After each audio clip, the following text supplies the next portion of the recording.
Atos capítulo 27. E como se determinou que havíamos de navegar para a Itália, entregaram Paulo e alguns outros presos a um centurião por nome Júlio da corte Augusta. E embarcando nós em um navio adramitino, prestes a navegar pelos lugares da costa da Ásia, partimos estando conosco Aristarco, macedônio de Tessalônica. E chegamos no dia seguinte a Sidom, e Júlio, tratando Paulo humanamente, lhe permitiu ir ver os amigos para que cuidassem dele. E partindo dali, fomos navegando abaixo de Chipre, porque os ventos eram contrários. E tendo atravessado o mar ao longo da Cilícia e Panfília, chegamos a Mirra, na Lícia. E achando ali o centurião um navio de Alexandria que navegava para a Itália, nos fez embarcar nele.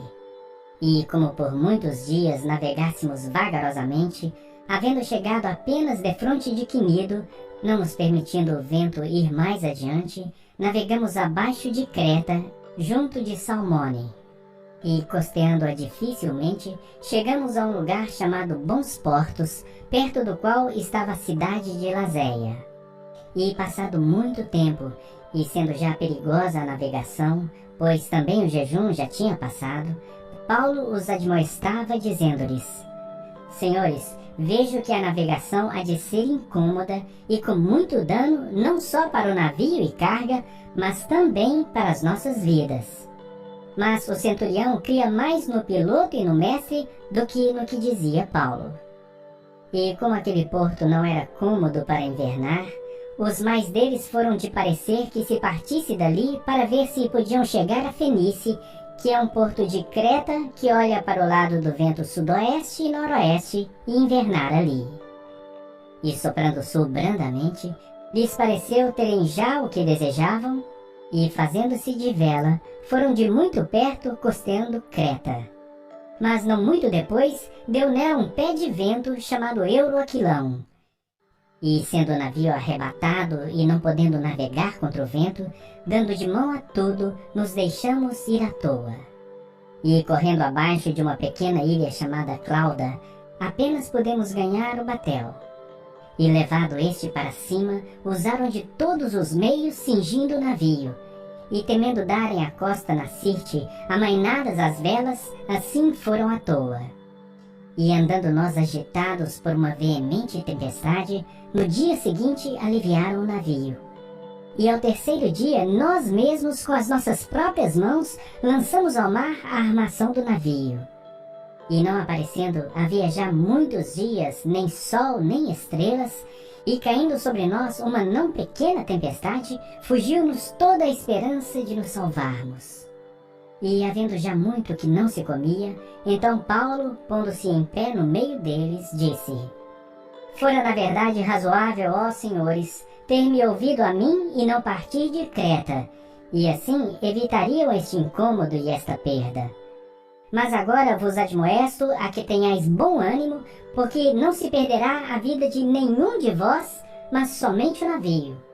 Porque nesta mesma noite, o anjo de Deus, de quem eu sou e a quem sirvo, esteve comigo dizendo: Paulo, não temas. Importa que sejas apresentado a César, e eis que Deus te deu todos quantos navegam contigo. Portanto, ó senhores, tende bom ânimo, porque creio em Deus que há de acontecer assim como a mim me foi dito. É contudo necessário irmos dar numa ilha. E quando chegou a 14ª noite, sendo impelidos de um e outro lado no mar Adriático, lá pela meia-noite suspeitaram os marinheiros que estavam próximos de alguma terra. E lançando o prumo, acharam 20 braças. E passando um pouco mais adiante, tornando a lançar o prumo, acharam 15 braças. E temendo ir dar em alguns lugares rochosos, lançaram da polpa 4 âncoras, desejando que viesse o dia. Procurando, porém, os marinheiros fugir do navio, e tendo já deitado o batel ao mar, como que querendo lançar as âncoras pela proa, disse Paulo ao centurião e aos soldados: Se estes não ficarem no navio, não poderei salvar-vos. Então os soldados cortaram os cabos do batel e o deixaram cair. E entretanto que o dia vinha, Paulo exortava a todos a que comessem alguma coisa, dizendo: é já hoje o 14º dia que esperais e permaneceis sem comer, não havendo provado nada. Portanto, exorto-vos a que comais alguma coisa, pois é para a vossa saúde. Porque nenhum cabelo cairá da cabeça de qualquer de vós. E havendo dito isto, tomando o pão, deu graças a Deus na presença de todos, e partindo, começou a comer. E tendo já todos bom ânimo, puseram-se também a comer. E éramos ao todo no navio 276 almas. E, refeitos com a comida, aliviaram o navio, lançando trigo ao mar. E sendo já dia, não conheceram a terra. Enxergaram, porém, uma enseada que tinha praia, e consultaram-se sobre se deveriam encalhar nela o navio.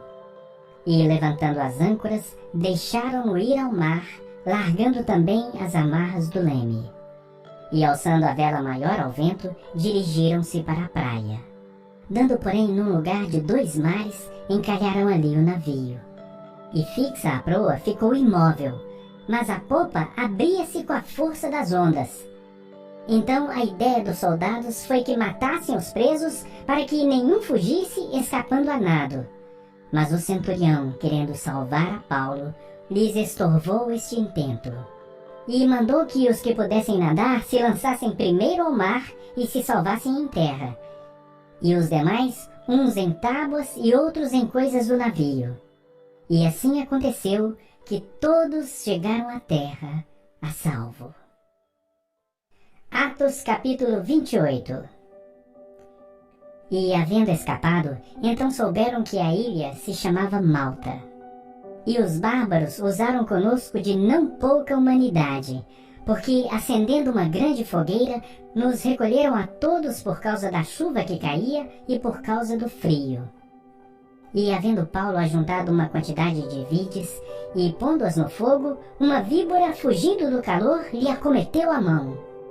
E os bárbaros, vendo-lhe a víbora pendurada na mão, diziam uns aos outros: certamente este homem é homicida, visto como, escapando do mar, a justiça não o deixa viver.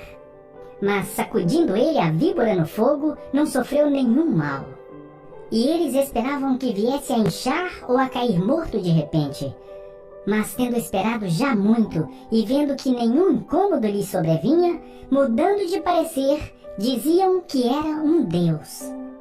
E ali, próximo daquele lugar, havia umas herdades que pertenciam ao principal da ilha, por nome Públio, o qual nos recebeu e hospedou benignamente por 3 dias. E aconteceu estar de cama, enfermo de febre e disenteria, o pai de Públio, que Paulo foi ver e, havendo orado, pôs as mãos sobre ele e o curou. Feito, pois, isto, vieram também ter com ele os demais que na ilha tinham enfermidades e sararam, os quais nos distinguiram também com muitas honras. E, havendo de navegar, nos proveram das coisas necessárias. E 3 meses depois, partimos num navio de Alexandria que invernara na ilha, o qual tinha por insígnia Castor e Pólux. E, chegando a Siracusa, ficamos ali 3 dias, de onde, indo costeando, viemos a Régio. E, soprando um dia depois um vento do sul, chegamos no 2º dia a Putéoli, onde, achando alguns irmãos, nos rogaram que por 7 dias ficássemos com eles e depois nos dirigimos a Roma. E de lá, ouvindo os irmãos novas de nós, nos saíram ao encontro à praça de Ápio e às 3 vendas, e Paulo, vendo-os, deu graças a Deus e tomou ânimo. E logo que chegamos a Roma, o centurião entregou os presos ao capitão da guarda. Mas a Paulo se lhe permitiu morar por conta própria com o soldado que o guardava. E aconteceu que, 3 dias depois, Paulo convocou os principais dos judeus, e juntos eles lhes disse: homens irmãos, não havendo eu feito nada contra o povo ou contra os ritos paternos, vim contudo preso desde Jerusalém, entregue nas mãos dos romanos, os quais, havendo-me examinado, queriam soltar-me por não haver em mim crime algum de morte. Mas, opondo-se os judeus, foi-me forçoso apelar para César, não tendo, contudo, de que acusar a minha nação. Por esta causa vos chamei para vos ver e falar, porque pela esperança de Israel estou com esta cadeia. Então eles lhe disseram: Nós não recebemos acerca de ti carta alguma da Judeia, nem veio aqui algum dos irmãos que nos anunciasse ou dissesse de ti mal algum. No entanto, bem quiséramos ouvir de ti o que sentes, porque quanto a esta seita, notório nos é que em toda parte se fala contra ela. E havendo-lhe eles assinalado um dia, muitos foram ter com ele à pousada, aos quais declarava com bom testemunho o reino de Deus, e procurava persuadi-los à fé em Jesus, tanto pela lei de Moisés como pelos profetas, desde a manhã até a tarde. E alguns criam no que se dizia, mas outros não criam. E como ficaram entre si discordes, despediram-se, dizendo Paulo esta palavra: Bem falou o Espírito Santo a nossos pais pelo profeta Isaías, dizendo: Vai a este povo e dize: De ouvido ouvireis, e de maneira nenhuma entendereis, e vendo vereis, e de maneira nenhuma percebereis. Porque o coração deste povo está endurecido, e com os ouvidos ouviram pesadamente, e fecharam os olhos, para que nunca com os olhos vejam, nem com os ouvidos ouçam, nem do coração entendam e se convertam, e eu os cure. Seja-vos, pois, notório que esta salvação de Deus é enviada aos gentios, e eles a ouvirão. E havendo dito estas palavras, partiram os judeus, tendo entre si grande contenda. E Paulo ficou 2 anos inteiros na sua própria habitação que alugara, e recebiam todos quantos vinham vê-lo, pregando o reino de Deus e ensinando com toda liberdade as coisas pertencentes ao Senhor Jesus Cristo, sem impedimento algum.